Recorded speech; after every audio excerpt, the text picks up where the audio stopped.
ముఖ్యమైనటువంటి ఘట్టానికి మనం అందరం చేరుకున్నాం అన్నమాట. అదేంట్రా అంటే అవబృతోత్సవం, చక్రస్నానం అని పేరు దాన్ని. చూసారు, మొన్న అభిషేకం చేసినప్పుడు ముగ్గురు స్వామివారికి చేశాం మనం. ఇప్పుడు చక్రస్వామి కూడా ఉన్నారు.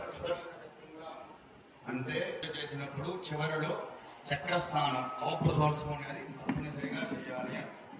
చక్రస్నానానికి ఏమిటి ఫలితమో అని శాస్త్రంలో చూస్తే సర్వే చేస్తుందో అగ్ని, అలా మన పాపాలన్నీ పోతాయి అన్నమాట.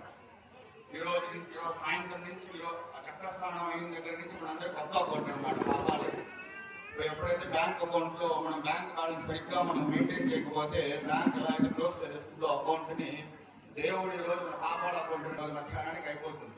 సాయంత్రం నుంచి మన జమ అవుతుంది అనమాట. కాబట్టి అందరూ భక్తి శ్రద్ధలతో చక్రస్నానం అయ్యేంత వరకు గోవింద నామస్మరణాన్ని మనసులో బాగా జపం చేస్తూ నోరు నవ్వంగా అలా నోరు నొప్పి వేసేదాకా దేవుడి